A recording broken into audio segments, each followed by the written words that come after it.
Israel Hamas युद्ध में अब अरब मुल्कों ने दखल देना शुरू कर दिया है। आलोचना ही नहीं, 22 अरब देशों के समूह अरब लीग ने इजराइल की खुलकर निंदा की है। बेंजामिन नेतन्याहू शासन ने गाजा का बिजली खाना पानी बंद कर दिया है। चारों तरफ से एक कंक्रीट दीवारों से घिरे इस शहर पर इजरायली शासन ने पहले से शिकंजा कस रखा है। युद्ध शुरू होने के बाद से अरब मुल्कों की परेशानी बढ़ी है और वे किसी भी हाल में युद्ध को समाप्त करने की अपील कर रहे हैं। अरब देशों के विदेश मंत्रियों ने मिस्र के काहिरा शहर में अरब काउंसिल की मीटिंग में पहुंचे थे। मीटिंग फिलिस्तीन के अनुरोध पर बुलाई गई थी। इस दौरान अरब मंत्रियों ने इजराइल को अपने फैसले वापस लेने की अपील की।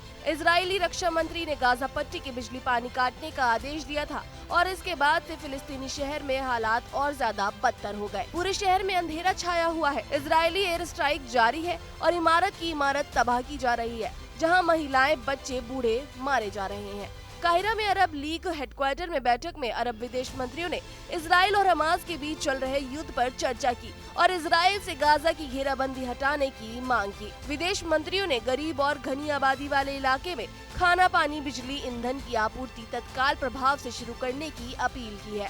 लीग ने इस अन्यायपूर्ण फैसले पर इजराइल को पुनर्विचार करने को कहा है। अरब लीग के महासचिव अहमद अबुल घेइत ने अपनी स्पीच में इजराइल पर नरहंसार का आरोप लगाया है। उन्होंने कहा है, हम गाजा में फिलिस्तीनियों के साथ अपनी एकजुटता दिखाते हैं क्योंकि उन्हें नरहंसार का सामना करना पड़ा है, जिसे तुरंत रोका जाना और निंदा की जानी चाहिए। फिलहाल अरब लीग में 22 खाड़ी देश शामिल हैं, जिसमें सऊदिया अरब, मिस्र, Iraq, Jordan, Kuwait, Lebanon, Libya, मार्टिनिया अन्य देश हैं। फिलिस्तीन के अनुरोध पर काहिरा पहुंचे अरब मंत्रियों ने इजराइल से कब्जे वाली शक्ति के रूप में अपने अंतर्राष्ट्रीय दायित्वों को पूरा करने और 2 स्टेट सॉल्यूशन पर लौटने का आग्रह किया है, जहां फिलिस्तीन को पूर्ण राष्ट्र का दर्जा मिल सकता है। सऊदिया अरब ने अपने शुरुआती बयान में इजराइल पर निरंतर कब्जे का आरोप लगाया और फिलिस्तीनी लोगों को उनके वैधाधिकारों से वंचित करने को जिम्मेदार भी ठहराया। सऊदी अरब ने यूरोपीय यूनियन और गल्फ को ऑपरेशन काउंसिल में भी 2 स्टेट फॉर्मूले पर बातचीत आगे बढ़ाने का सुझाव दिया।